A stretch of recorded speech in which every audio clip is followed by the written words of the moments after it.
Hola, buenas tardes. Muchas gracias a todos por acompañarnos en esta tarde especial y en este sitio tan especial también de Madrid. Ante todo, debo agradecer en nombre de la editorial Verbum a la Real Sociedad Económica Matritense de Amigos del País, que amablemente nos cede este espacio espectacular, a nuestro autor premiado, que voy a leer luego sus datos, a Ignacio. Estamos muy contentos de que haya tenido el premio Juan Ruiz de Torres, el quinto premio Juan Ruiz de Torres este año. Y agradecer especialmente a Ángela Reyes, escritora, amiga y viuda de Juan Ruiz de Torres, que nos acompaña en esta sala.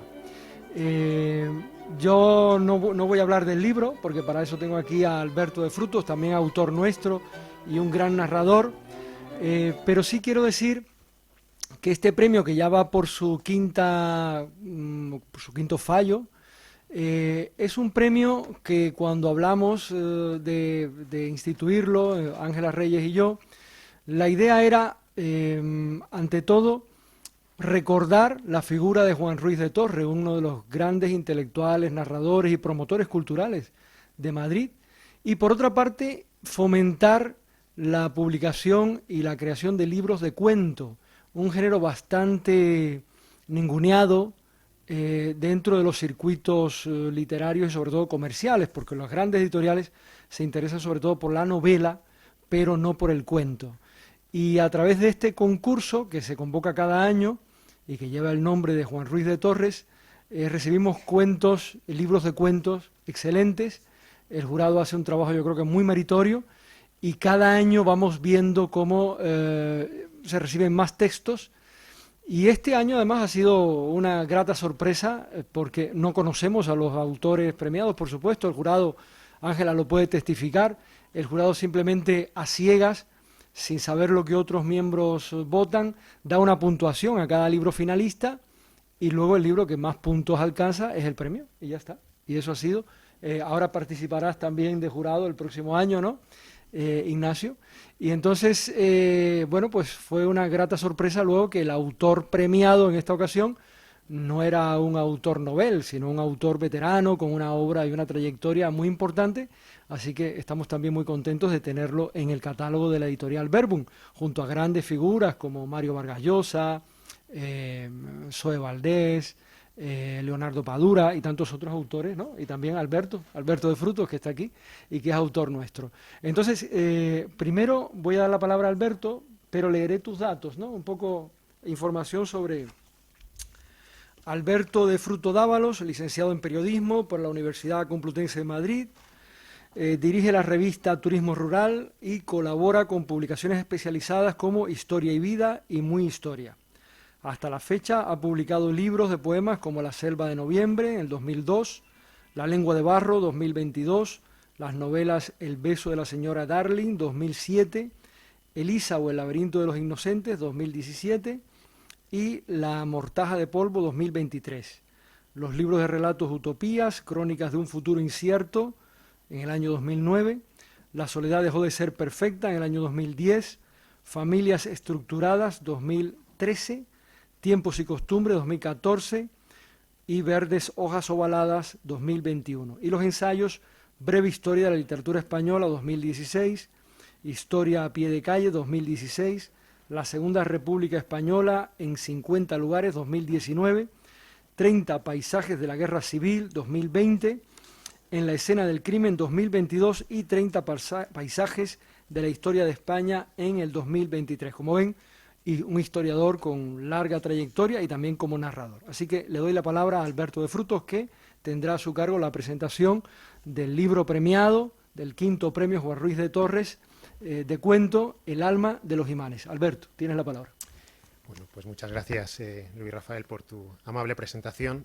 Muchas gracias a todos vosotros por vuestra asistencia. Creo que vamos a pasar un buen rato, una tarde muy agradable. Gracias desde luego a la Matritense, me sumo a las gratitudes de Luis Rafael por acoger este acto.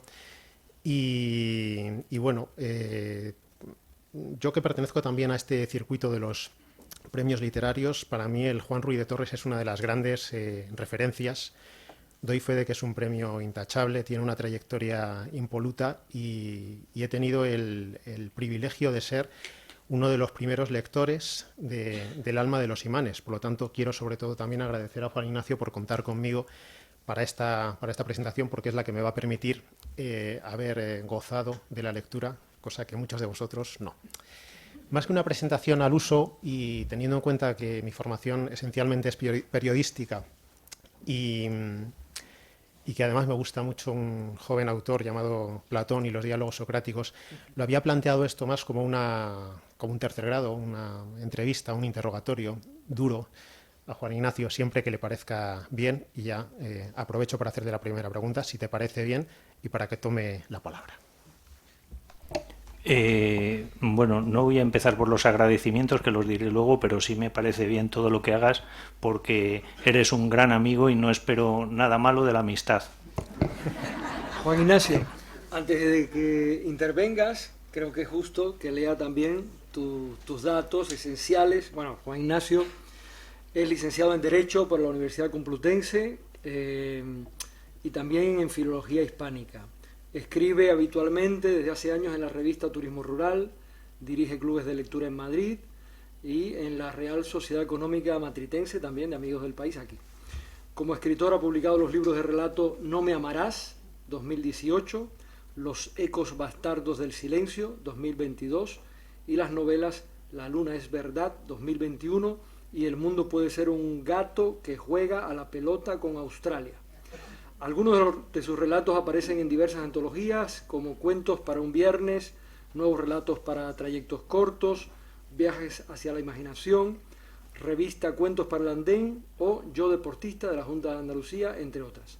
Ha obtenido más de una centena de premios literarios, que en rigor sería prolijo de reseñar, pero mencionaremos algunos, como el certamen literario Manuel Vázquez Montalbán, el de relatos cortos Letras del Parnaso, el certamen internacional de cuentos Guardado, concurso de relatos cortos Ciudad de Palos, certamen literario Mantua Carpetarum, concurso literario Gonzalo de Berceo, bueno, en fin, muchísimos concursos de cuento, de narrativa.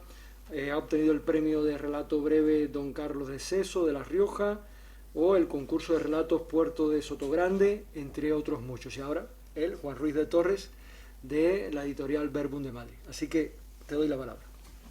Muchas gracias. Bueno, ya te he contestado tu pregunta, pero déjame que agradezca a todos los que estáis aquí vuestra presencia, que considero muy generosa y fruto de la amistad que va de vuelta también, ¿no? Quisiera agradecer también a la Real Sociedad Económica Matritense de Amigos del País, esta institución que solo lleva 250 años, un cuarto de milenio, este año cumple el 250 aniversario, que la fundó Carlos III con un lema que pone en total vigencia la Ilustración, y es socorre enseñando. Esta es mi casa también, porque aquí dirijo el club de lectura desde hace ya unos años y tengo el enorme privilegio de con los compañeros participantes seguir disfrutando de la buena literatura, ¿no? Y muchas gracias a Editorial Verbum por premiarme, por apoyarme y por estar aquí y por sacar lo que modestamente he podido escribir, y a Alberto, hombre de trinchera literaria, que siempre me ayuda.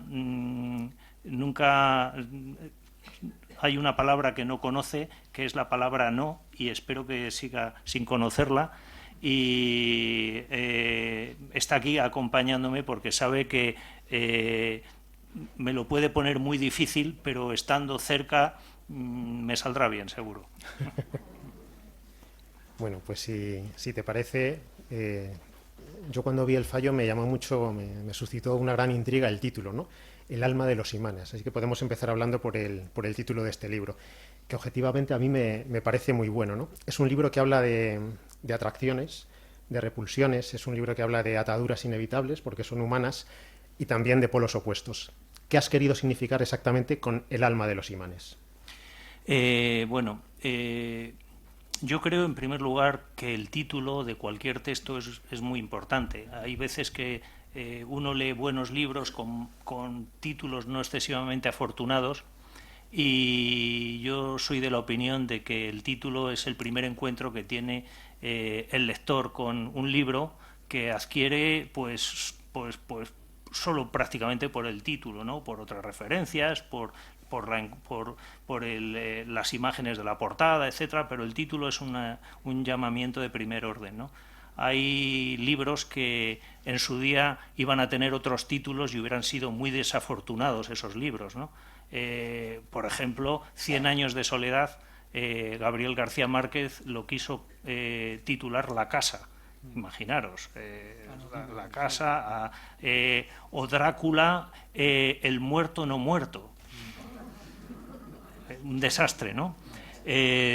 Alicia en el País de las Maravillas, qué título tan espectacular, era Alicia debajo del suelo. Claro, hubiera sido un desastre, ¿no? Hubiera sido un desastre porque muchos lectores no se habrían acercado a estas grandísimas obras, posiblemente un poco desalentadas o no suficientemente motivadas por un título bueno. Pero tú tienes muy buenos títulos. Cuando leía la ficha, los títulos casi todos son muy acertados, muy atractivos. Bueno, en este caso yo no sé si es bueno, pero sí que es honesto. Es decir, alguien puede esperar lo que viene después de ese título, que como tú bien has dicho, Alberto, pues al final es la atracción que tienen las personas. Y de alguna forma me acordaba de Tales de Mileto, el del teorema de Tales, como Tales en el siglo VII a.C., presocrático, pues se acercaba en un mundo que era panteísta, todo se explicaba por la actuación de los dioses, todas las circunstancias que rodean a la naturaleza, pues cuando observó que había determinados materiales que se acercaban o se repelían, pues quiso sacar una teoría científica y no pudo, y al final concluyó que esas piedras se acercaban o se repelían porque tenían alma. Entonces esa idea a mí me parecía muy acertada para mi propia búsqueda, ¿no?, en los relatos que hay aquí, ¿no? El alma de los imanes, de alguna forma, esa búsqueda de la atracción o la repulsión que tenemos las personas desde muchos puntos de vista, ¿no? El jurado, en su fallo, lo veréis también en las primeras páginas, destacó la estructura geométrica del libro. Casi simétrica, diría yo, porque se divide en tres partes, que son mañana, tarde y noche. No vamos a dar demasiadas pistas para no quitar la intriga, ¿no? Y cada una de estas partes tiene 5 relatos que vienen a darle un poco de unidad o cohesión. ¿Tú dirías que estas partes son algo así como las 3 edades del hombre? Bueno, eso ya es para mí decir demasiado como autor del libro, porque yo creo que los libros los tiene que descubrir cada lector. Entonces, lo que sí puedo decir es que he pretendido, muchas veces, a menudo leo libros de relatos donde termino concluyendo que unos relatos son mejores que otros, que no hay una cierta uniformidad en la calidad de la obra, o que están bien como una colección dispersa, pero yo he querido que esto tenga un sentido adicional a la lectura de cada relato, y se me ocurría que la mejor forma de darle ese sentido adicional era crear esta geometría, ¿no? Esta forma de articular los relatos en 3 partes, y cada una de esas 3 partes presentan relatos pues con ciertos rasgos diferenciados, que ya ha de ser el lector el que descubra o el que interprete lo que quiere encontrar en esa estructura, ¿no? Uh-huh. Y cada una de estas partes, curiosamente, viene precedida por unos versos del poeta renacentista, que hoy ya es una referencia seguramente olvidada en los libros de literatura, los manuales, que es Juan de la Encina. Yo sé que a ti te gusta mucho la poesía. Gracias también por redescubrirnos la figura de Juan de la Encina. Pero ¿qué has querido, qué representan para ti esos versos o la obra de este poeta? Bueno, lo primero, decir que Juan de la Encina es un grande de la literatura española. Es un grande que a menudo se olvida, ¿no? Un señor en el siglo XV que fue pues el precursor del teatro, que tuvo unos estudios musicales importantes, y yo cuando leo sus poemas me parece que están acompañados de música. Veo un ritmo tan maravilloso que, en fin, me parecía, siempre mis obras de narrativa vienen precedidas de alguna cita, de algún poema que por alguna razón he encontrado asociado al propio texto o a mis propias intenciones. En este caso sucede así, pero es que yo diría que al poner a Juan de la Encina mi libro es mejor y lleva una cantinela que me gusta mucho. En tus distintos relatos asoman otros nombres propios, sobre todo de escritores. Polgar es uno de ellos, también bastante desconocido, yo creo que por lo menos aquí en estas latitudes, o músicos como Chopin en otros relatos. Cuando escribes, ¿es inevitable establecer un diálogo con las voces del pasado?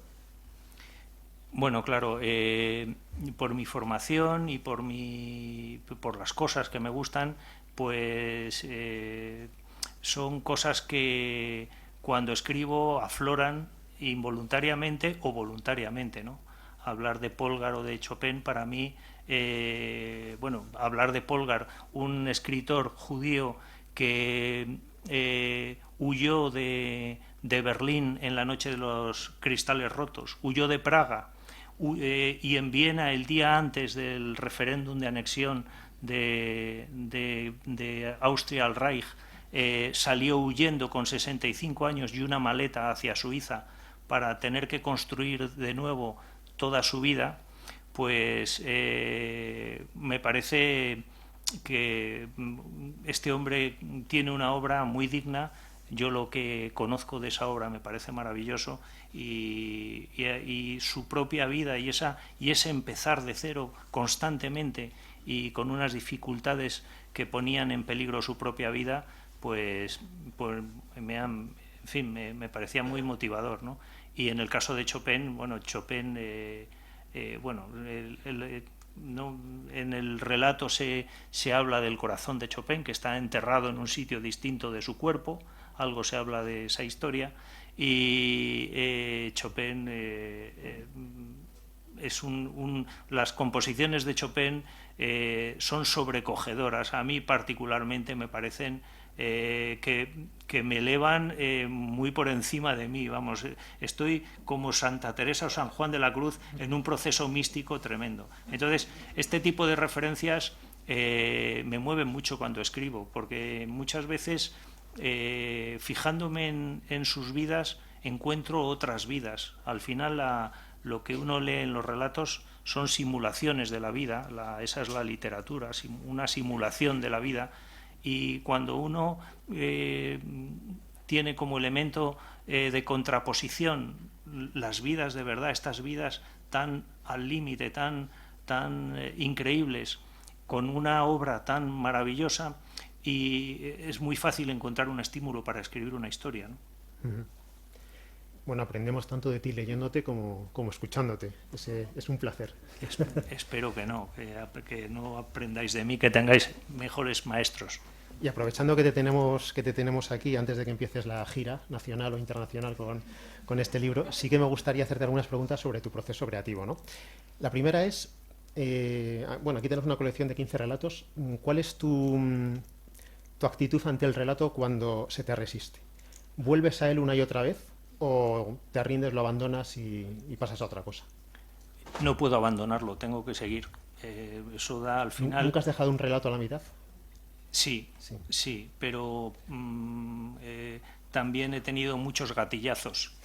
Es decir, relatos que termino acabándolos mal y se quedan ahí en el Museo de los Horrores de mis relatos fallidos, pero necesito acabarlos porque la historia, como las gallinas ponedoras, hasta que no sale un huevo no puede salir otro, ¿no? Y otra pregunta sobre la cocina íntima del escritor. Cuando estás en un proceso creativo, que en tu caso seguramente sea siempre, ¿no? Las 24 horas del día, ¿dirías que vas con la antena puesta? O sea, que cualquier conversación de estos corrillos lo aprovechas para tu obra. Bueno, no estoy las 24 horas, pero sí es verdad que yo creo que casi todas las personas tenemos un pensamiento por defecto. A veces cuando uno tiene una edad juvenil, pues es la chica que le gusta, el Real Madrid, el partido político, la reunión de vecinos. Yo, en mi caso, mi pensamiento por defecto pues es larvar esas historias, y la verdad es que la vida está llena de historias.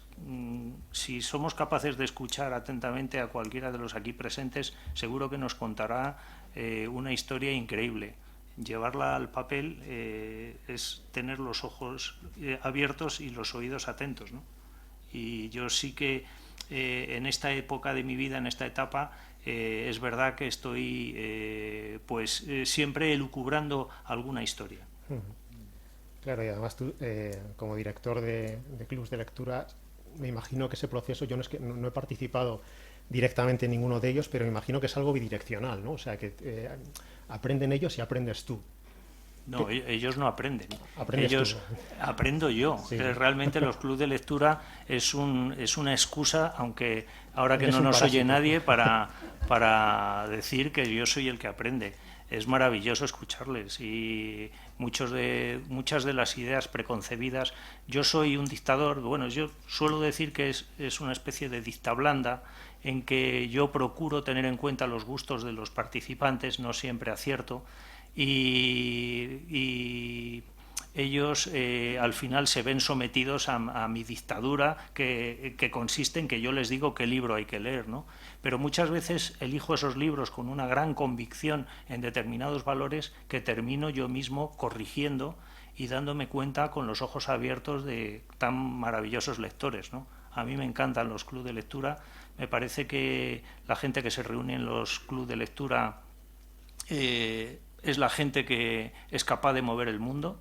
Yo ahora mismo, en esta sociedad soy muy crítico con esta sociedad que tenemos.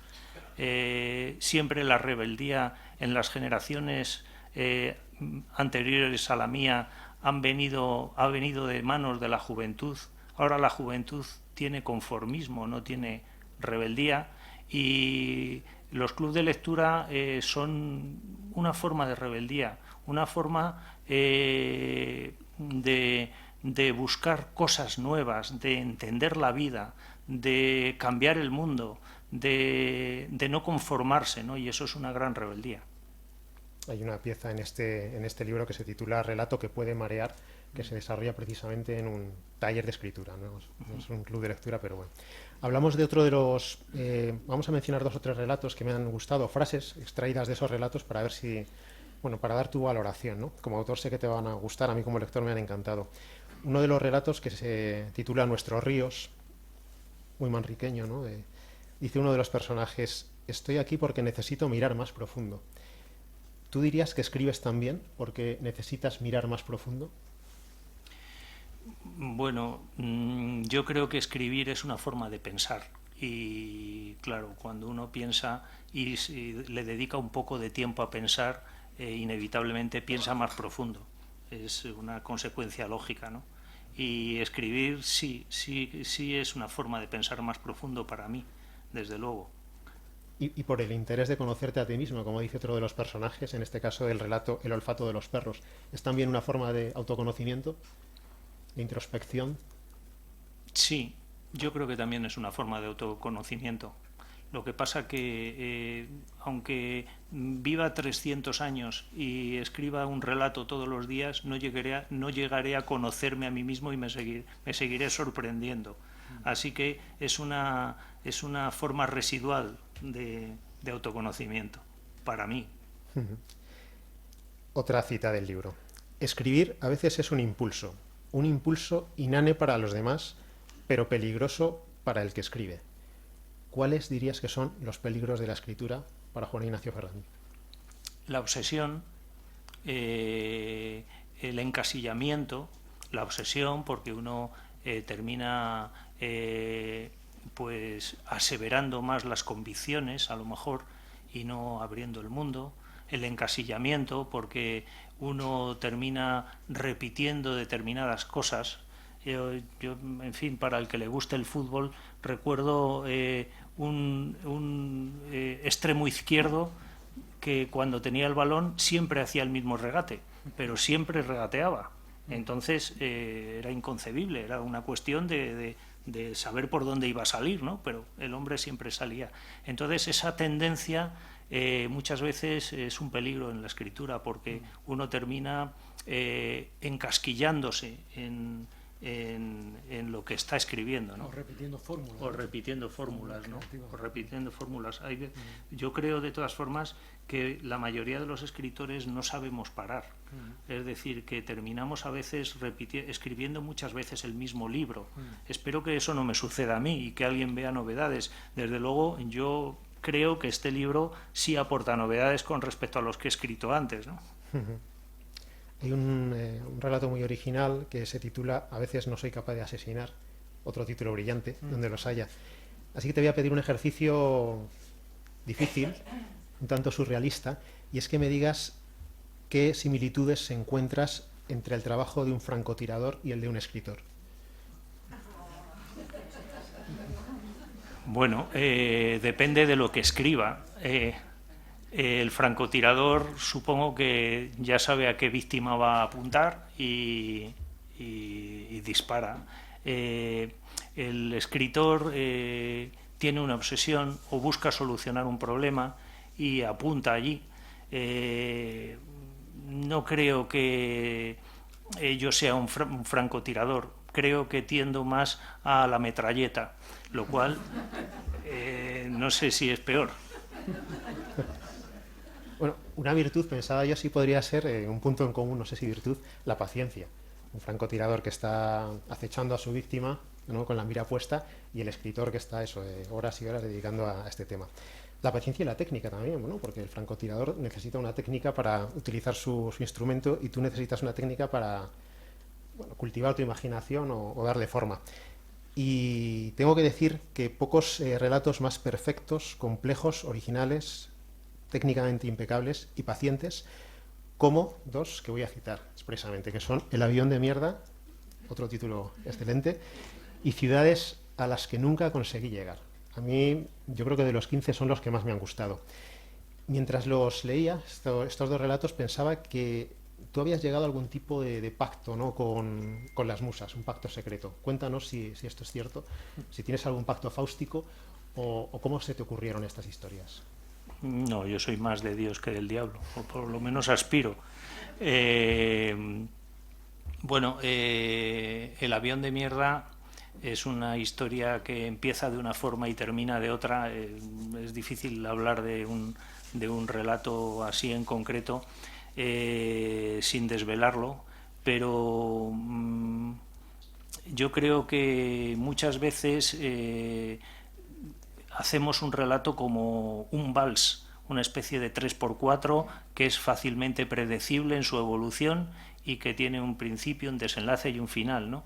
Y El avión de mierda rompe de alguna forma ese esquema y, claro, si lo rompe tiene que ser para mejorarlo, ¿no? Es lo que he pretendido, ¿no? Creo que la literatura tiene un carácter lúdico y tiene que atraer al lector, y de alguna forma El avión de mierda, como otros relatos de los que también están en el libro, buscan esa sorpresa del lector, que el lector no se sienta como una especie de tobogán donde cuando sube arriba ya sabe dónde va a acabar, ¿no? Y Ciudades a las que no conseguí llegar, pues es un relato para mí también muy emocionante.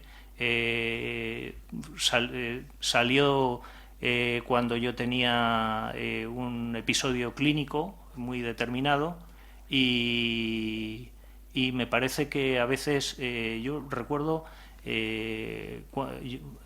cuando yo tenía 11 años me operaron, me hicieron una operación en una pierna, me operaron 2 veces y tuve una operación pues bastante fuerte. Estuve bastante tiempo hospitalizado con 11 años y en aquel momento recuerdo que lo que pensé fue: todo el mundo tendría que estar en el hospital alguna vez, porque es una enseñanza de la vida tremenda. Pasados ya muchos más años, cuando me ha tocado volver al hospital, pues me he vuelto a encontrar con a reconocer esa vieja idea, y he querido de alguna forma plasmar el porqué. Aunque muchas veces cuando los escritores queremos en un relato escribir el porqué de algo, no nos sale nada bien y termina entendiéndose otra cosa. Eso lo juzgará el lector, ¿no? Bueno, algunos de los temas de este libro, también del conjunto de tu obra, pero bueno, que en este yo creo que se acentúan, son la incomunicación, la soledad. Dice uno de los relatos que la soledad no se acostumbra a los milagros. También me ha parecido excelente. La búsqueda del amor. En este sentido, ¿dirías que el alma de los imanes es un espejo que refleja sobre todo esta sociedad, la sociedad del siglo XXI, o que cualquier época pasada también se puede ver retratada en estos mismos conceptos de incomunicación, quizá, bueno, subrayada a lo mejor por las nuevas tecnologías, pero bueno, que en el fondo siempre no hemos cambiado tanto? Yo creo que en esto del magnetismo entre las personas las cosas han cambiado básicamente poco. Han cambiado las formas, pero no ese misterio de la imantación que no conseguía explicar Tales, ¿no? Las cosas están básicamente como estaban. No me considero muy representante de una sensibilidad específica del siglo XXI, sino más bien un representante de de aquellos que ponemos la lupa en las cosas y determinadas cosas nos interesan, ¿no? Cuestiones como la amistad, como el amor, como las simpatías siempre son compartidas, pues son cosas de las que se vienen hablando desde los albores de la humanidad. Ya Cicerón escribió de amicitia, sobre la amistad, es decir, está casi todo dicho, ¿no? Pero a pesar de todo, claro, cuando esto en la literatura sucede a menudo, pretender escandalizar en el siglo XXI con literatura, cuando uno puede leer Lisístrata de los griegos, pues me parece, o sea, y sin embargo sigue siendo interesante, porque sigue siendo un espejo de nuestra propia vida y de nuestras propias inquietudes leer nuevos libros, ¿no? Otro tema más subterráneo en el libro es la dicotomía pueblo-ciudad o provincia-ciudad. Me preguntaba, bueno, se ve en relatos como Buscar un gato y encontrar el amor, o era al revés, me preguntaba, ya que estamos en la Matritense, si todos estos relatos los has escrito en Madrid. No, los he escrito. O sea, como tú me has preguntado antes, estoy escribiendo con la mente constantemente, y la verdad es que cuando puedo paro poco por Madrid. Hay seguramente algún relato cántabro, más de uno, y alguno itinerante también, ¿no? Escribo constantemente, y lo que sí tengo el hábito de escribir allá donde esté, ¿no? Uh-huh. Y cuando lo haces, hablando también de este siglo XXI que tiene la particularidad o por lo menos los últimos años de la autocensura, cuando lo haces, ¿te cortas un pelo al escribir? Ya sé que tienes poco, pero o te sientes completamente libre cuando lo haces. ¿O piensas qué va a pensar este lector si pongo esta determinada palabra, esta expresión, o meto este personaje un poco? Pues odio pensar que me pueda contener en algo. Creo que si en el momento en que yo empiece a contenerme, no tendrá sentido que siga escribiendo. Creo que el escribir es ser libre, y la literatura es libertad, y desde luego no tengo esa contención. Lo que pasa que tampoco me da por no sé, por escarbar en los vertederos de las formas de alcanzar el orgasmo, o de no sé, de otras cosas. No me da por ahí, ¿no? Pero no me contengo en absoluto, y creo que en fin, el día que lo haga no debería de seguir escribiendo. Uh-huh. Como conocedor teórico práctico también de la historia de la literatura, si tuvieras que inventar una corriente literaria para ti, ¿qué dirías? ¿Que es un realismo social? ¿Un neorrealismo a la manera de Pavesio? ¿Dónde te escribirías? ¿Dónde te sentirías cómodo? Bueno, eso... Yo soy muy austrohúngaro, entonces siempre me sentiría cómodo con Joseph Roth. Estaría bebiendo absenta con él ahí en una taberna de París diciéndole: Joseph, no bebas tanto. Y él me contaría historias y yo intentaría inventarme alguna a la altura de las suyas, aunque no lo conseguiría, pero con la absenta se suelen conseguir más cosas de lo que parece. ¿Qué arco temporal abarcan estos relatos? O sea, ¿cuánto tiempo, cuál fue el primero que escribiste y cuál el último? Bueno, yo creo que son relatos escritos en los últimos 3 años. Los últimos 3 años he seguido escribiendo relatos, he escrito muchos relatos. Estos relatos en concreto me parecían que los tenía que sacar de la bolsa común de relatos porque me ayudaban a profundizar en la idea de que quería transmitir en el alma de los imanes, y son de los últimos 3 años. Sí, bueno, ante todo eres lector, seguramente por encima incluso de escritor, pero no sé qué relación mantienes con el cine. Yo he leído algunos de estos relatos, cito por ejemplo El día que le pagué el autobús al presidente del Banco Mundial o El amor envejece despacio, y me los imaginaba en la gran pantalla. ¿Te gustaría que alguna vez llamara a tus puertas Pedro Almodóvar, por ejemplo? Con una buena oferta debajo del brazo, claro. No. Otro que no fuera Pedro. Bueno, vamos a ver. Me gustaría más que quien leyera el relato le gustara y se sintiera identificado y de alguna forma me dijera: me ha removido, me ha conmovido, me ha gustado, me ha emocionado, me ha hecho reflexionar. Escribe más, Juan Ignacio. Estas cosas de una película sería para mí una ficción, desde luego, y no acabo de verlo, la verdad. Y de Almodóvar, pobre hombre, tampoco, que no se malentienda, no le tengo como referente para mis menesteres.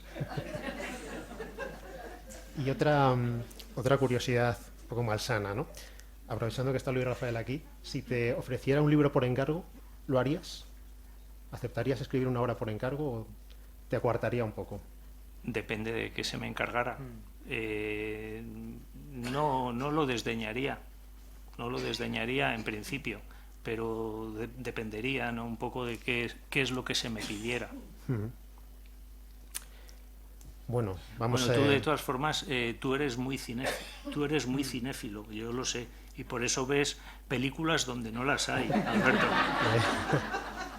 Pero los cineastas están ya todos muertos. Yo voy a John Ford aquí, o William Wyler, yo voy a algo así, de ese estilo. Hay muchos autores que no querían que sus obras se llevaran al cine. García Márquez mismo, que acaba Netflix de sacar una serie, ¿no?, de 100 años de soledad.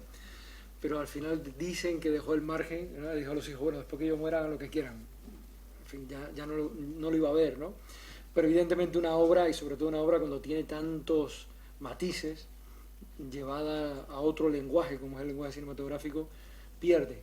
Como pierde una obra cuando se traduce a otra lengua también, ¿no? De ahí lo del traductore traditore, porque de alguna manera al traducir esa obra a otro lenguaje, a otra lengua, estás teniendo que desdeñar algunos valores de la lengua anterior, o se queda la métrica, o se queda el ritmo, o se queda la melodía, o se queda el significado. Es decir, pero todo no se traduce en ningún caso, y lo mismo pasa con el cine, ¿no? Es verdad.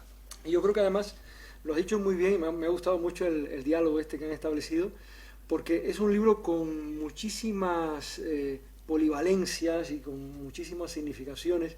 Se ve la obra de madurez, hay una obra de madurez, y donde además el autor ha experimentado, porque en una novela más o menos tú tienes que ceñirte a un plan y seguir una estructura, y aquí lo que has hecho con cada cuento hay como una apuesta nueva, ¿no?, dentro de ese conjunto que conseguiste armar.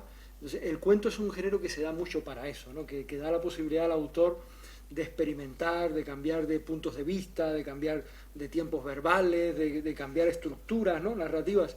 Y yo creo que lo haces muy bien, y expresa pues dominio técnico. Creo que estarán queriendo leer el libro. Espero que estas lecturas sean gratas, como lo ha sido también para nosotros. Estuve en el jurado y fue muy grato leer el libro. Realmente había muy buenos libros finalistas, muy buenos libros finalistas, pero destacó El alma de los imanes y fue por eso el premio. Creo que fue bastante unánime en las puntuaciones de los jurados como el libro más coherente y más interesante. Entonces yo creo que sería bueno también, si les parece, que abrir un turno de preguntas, ¿no? Para que aprovechemos que tenemos aquí a Juan Ignacio y que no se puede negar porque está aquí arriba y tiene que responder a las preguntas que le hagan. Así que abrimos un turno de preguntas. ¿Quién quiere romper el hielo y preguntar? A ver. Aquí. Sí. A mí lo de lo que acabas de decir, de que los relatos que se presentaron estaban todos muy parejos, ¿es lo que dice esto, chamo? Bueno, que al hilo de lo que acabas de decir, que todos los libros que se presentaron eran muy similares en cuanto a calidad, ¿qué es lo que destacó para que fuera el del premiado? Bueno, creo que éramos 5 miembros del jurado. Yo puedo decir por mí, ¿no? Por mí damos una puntuación, simplemente, del 1 al 10. El 1 es la menor puntuación, el 10 es la máxima puntuación. Bueno, en mi caso es uno de los que más puntuación he dado y por eso un poco de lo que decía, ¿no? Es un libro que es muy polivalente, que tiene mucha significación, que se mete en conflictos de mucho interés y donde se veía la madurez de un narrador que sabe usar sus herramientas, ¿no? Que hay lecturas, que hay referencias y que es capaz de construir un cuento con la entidad suficiente para que ese cuento resulte técnicamente impecable, pero al mismo tiempo atractivo para el lector, que atrapa, que te lleva de la mano, ¿no? Y yo creo que eso lo tienen todos los cuentos, ¿no? Más allá de los gustos que cada uno luego pueda tener, ¿no? Pero que es un libro muy orgánico, coherente y por eso creo que gustará a muchos lectores. Estupendo. Sí, sí.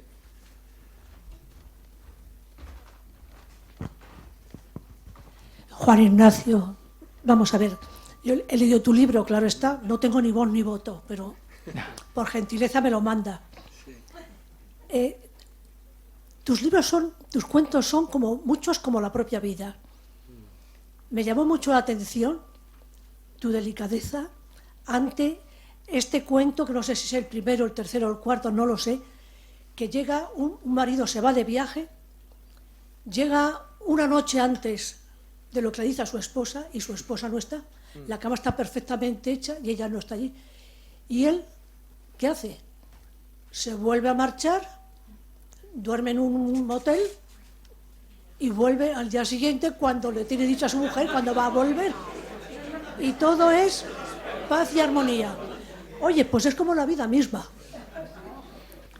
¿Por qué lo enfocas con esa paz y esa ternura? Pregunto, que podía haber formado la Marimorena. Bueno, yo creo que en ese cuento la procesión irá por dentro, seguramente.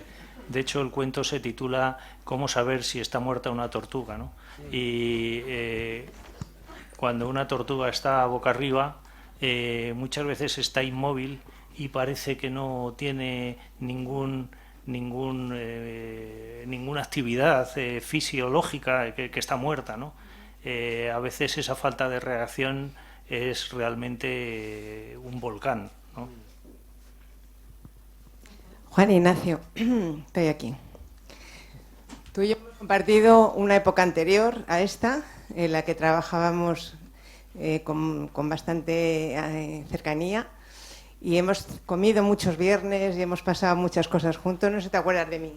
¿Sí? ¿Te acuerdas? Genial. Claro que sí. Vale. ¿Cuándo descubriste esta vocación? Porque en aquellos momentos yo te veía un hombre culto y te veía un hombre delicado, pero no para nada podíamos intuir que ibas a ser un escritor como él. ¿Cuándo te nació? Bueno, vamos a ver. Lo primero decir que escribir para mí es un efecto secundario de leer. Y siempre he leído, siempre me ha gustado mucho leer y he disfrutado mucho leyendo desde bien pequeño.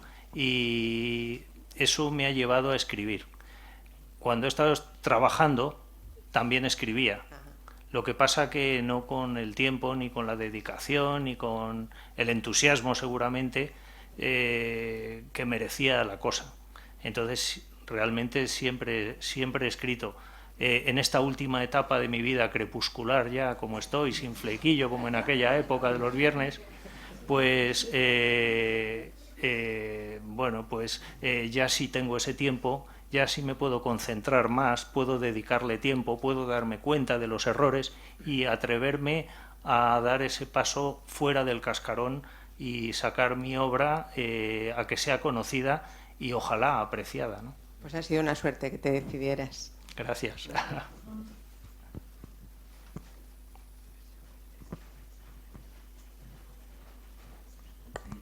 mira, Juan Ignacio, yo quería preguntarte, a mí siempre me ha creado mucha inquietud los procesos creativos, cómo a un escritor se le ocurren las cosas. Bueno, ya nos has aclarado más o menos, pero ahora yo también me planteo, una vez que se ha escrito una obra, ahora mismo me parece un momento súper complicado donde yo creo que las personas que leen más, pero hay menos gente que lee, pero se publica muchísimo. Y entonces crea un poco de ansiedad al autor el pensar, ¿qué va a pasar con esta obra? Me imagino que tú escribes porque te gusta, más relajadamente, pero yo veo un momento como muy complicado. Se publica muchísimo y no todo bueno. Ha salido hace no mucho un libro de una escritora que hemos tenido aquí en el Club de Lectura, Marta Sanz, que se titula Intimidades. Habla un poco de eso, ¿no? Habla cómo al final ese pacto con el diablo que uno firma cuando adquiere la fama escribiendo y que le obliga a tener que escribir nuevas cosas que merezcan la pena y estar pendiente de las redes sociales, de que se siga vendiendo el libro, de que exista un interés, de que cuenten con ellos, de que, en fin, esto de que decíamos, de cabalgar un tigre y agarrarle bien de las orejas, sabiendo que tienes que azuzarle para que vaya cada vez más deprisa, porque si te caes del tigre te devora, pues a mí no me sucede, porque como yo estoy, como digo, ya crepuscular, y mi ambición en la vida no es ser multimillonario, ni alcanzar la fama, ni que se vayan encabalgando como caballos locos cada uno de los libros que voy sacando. Mi aspiración es que alguno de vosotros pueda decir, oye, pues me gusta mucho cómo escribe, a ver si sigue escribiendo y bueno, pues si tengo la ocasión le seguiré leyendo. Es lo que me pasa a mí con los autores favoritos, como los lectores somos muy crueles. O sea, el consumidor más cruel que hay es un niño. Las fábricas de caramelos quiebran de 2 en 2, porque los niños cuando no les gusta un caramelo dejan de tomarlo y compran otro. Pues a mí me pasan con mis escritores también. A mí me gusta mucho Coetzee, pero el último no me gustó tanto y ahora me doy cuenta de que no lo he leído. Entonces, en fin, estas cosas pasan. Hay una realidad de la que también hablaba en su pregunta, que es la superproducción editorial que hay. En España hay más de 7.000 editoriales, más de 7.000 editoriales.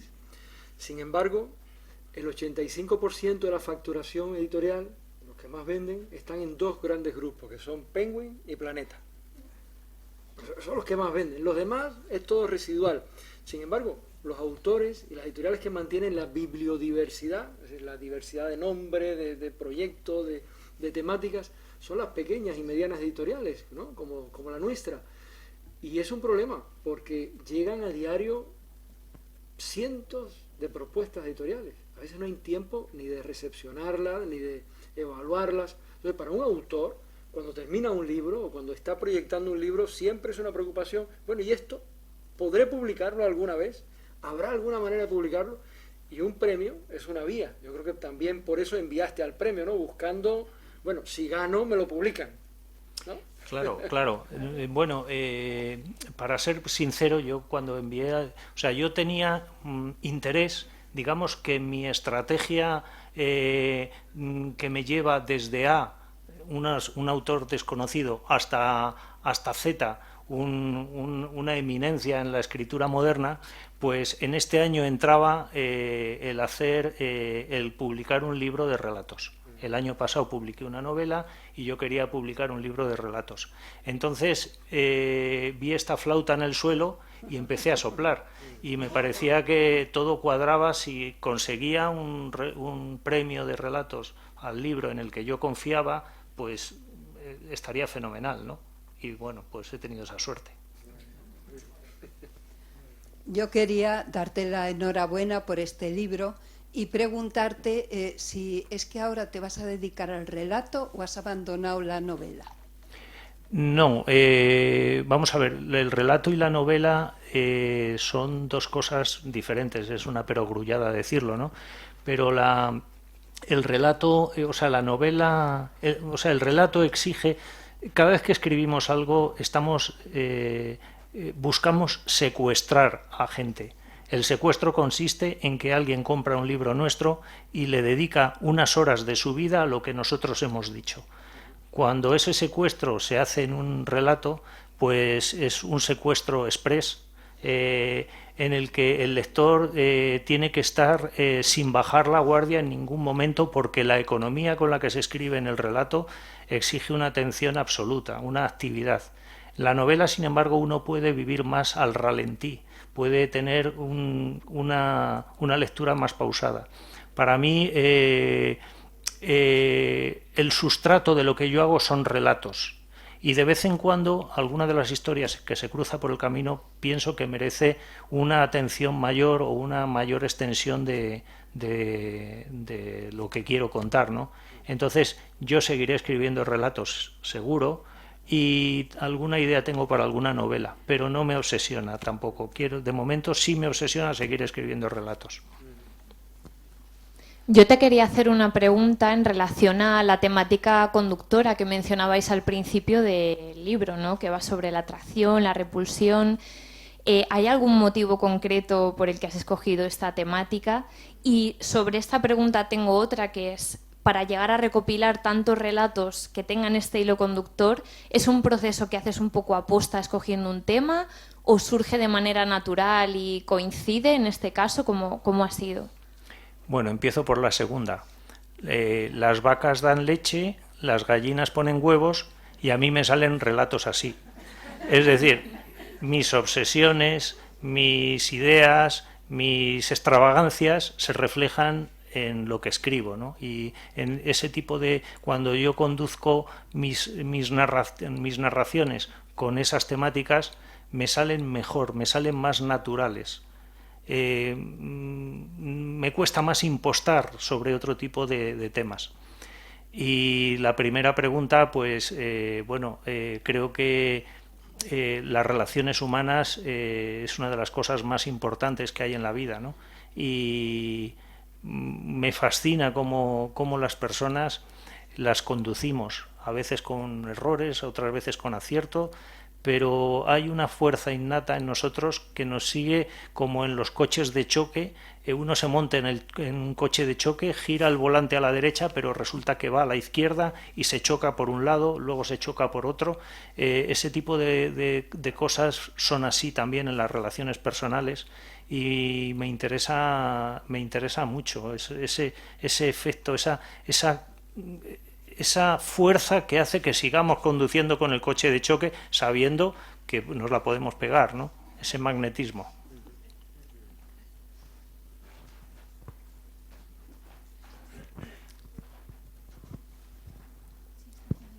Hola, Juan Ignacio, buenas tardes. Llegué a leer un libro tuyo y a volver a verte de casualidad, lo sabes. Y este libro es La luna es verdad, es lo único que he leído tuyo.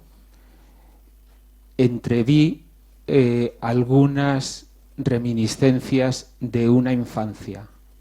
Tú me dices si es correcto o no. Era esa una pregunta, y la influencia de esa época de la vida en tu obra. Y la otra pregunta, no, hay otra. A ver, yo llegué a la literatura, a leer literatura por un libro que leí en el colegio de obligada lectura, que es El camino, de Miguel Delibes. Me gustaría saber si hay algún libro que te motivó a ti a llevar ese camino. Empiezo también por la segunda. El Camino es uno de mis libros preferidos y, de hecho, aquí mismo también hemos tenido a Carmen Mújica, la directora de la Ruta del Camino en Molledo, en Cantabria. La conocí, la familia de Miguel Delibes era de Molledo, de Cantabria, aunque su padre luego fue a vivir a Valladolid y allí fue donde nació Miguel Delibes. Y el Camino realmente transcurre en la idea de Miguel Delibes en su experiencia de la infancia en Molledo, ¿no? Libros que a mí me hayan llamado, pues ha habido bastantes, pero si retrocedo a la infancia, pues me gustaría acordarme de Julio Verne, de Stevenson, de Kipling. Había entonces unas ediciones fascinantes que combinaban texto con ilustraciones y que a mí me encantaban, ¿no? Editorial Aguilar, ¿no? Sí, Bruguera. Y Bruguera también. Sí. Y también, ¿por qué no decirlo? Los tebeos, Mortadelo y Filemón era mi ídolo, el Capitán Trueno era maravilloso, cada semana estaba esperando que llegase, ¿no? Hay muchos libros que me han influenciado de pequeño, pero mi madre dice que yo aprendí a leer con 3 años. Y desde entonces me ha interesado mucho y he sido curioso, por eso creo que la curiosidad es el principal vector que te lleva a terminar escribiendo, ¿no? Porque es así. Y en cuanto a La luna es verdad y la infancia, claro, nosotros creo que todos somos el producto de una suma de cosas que nos han pasado. Y parece ser, quien entiende de esto dice que las cosas que más forjan nuestro carácter y nuestras obsesiones y nuestra forma de ser se pergeñan en la infancia, ¿no? Es inevitable que eso salga por algún lado. No soy consciente de tener una idea de influencia de la infancia en todo lo que yo escribo, pero es verdad que cuando uno llega a mi provecta edad, muchas veces se mira en el espejo y sigue viendo a ese chaval y no es consciente de que es un disparate. Entonces, a veces eso también, esa ceguera se puede reflejar en lo que uno escribe, ¿no? Hola, Juan Ignacio. Normalmente los hijos más pequeños son los que requieren más atención. Entonces, es lógico que tú ahora estés muy satisfecho con esta última colección de relatos, que además han obtenido un premio, con lo cual todavía mejor. Pero yo pregunto, dentro de tu gran mochila, tu gran colección de relatos, ¿hay alguno que sea un cuento más importante, uno por el que tengas especial aprecio? Eso es como contestar a quien quieres más, a papá o a mamá. Evidentemente siempre uno tiene predilecciones, pero eso no se tiene que notar en el autor. Yo creo que es el lector el que lo tiene que ver. Pero sí es verdad que muchas veces aquellos textos que te acercan más a tu experiencia personal se te quedan, pues por ser quizás más realistas, son los que uno termina fijándose más, pero me vas a permitir que no te diga cuáles son. Bueno, yo creo que ese es un llamado también que podemos dejar, ¿no? En el éter, para que cuando lean el libro cada uno elija su cuento preferido, ¿no? Y también lo comente en la vía que tenga. Si tiene redes sociales, si tiene un blog o lo que tenga, pues que lo comente, porque también es una manera de promover el libro y de que más gente se entere de que existe, de que es un excelente libro y que merece ser leído, ¿no? Entonces creo que toca agradecer sobre todo a Juan Ignacio haber hecho este libro magnífico, a Alberto por sus preguntas tan inteligentes y este diálogo fenomenal, a todos por acompañarnos en esta tarde, en este espacio espectacular. Y ahora pues es el momento, lo siento Juan Ignacio, pero es el momento en que tiene que empezar a dedicar libros, ¿no? Entonces te toca ahora esa otra labor también de cuando ya es un escritor édito, un escritor publicado, que es empezar a hacer dedicatorias, que a veces uno dice, bueno, ¿y ahora qué le pongo a este? Bueno, pues ya sabrás, ahora te toca inspirarte in situ y poner a cada una de estas personas tan amables y tan queridas que están aquí, que te están acompañando, una dedicatoria al libro que es una invitación a la buena lectura. Muchas gracias a todos y ahora a leer este magnífico libro que es El alma de los imanes.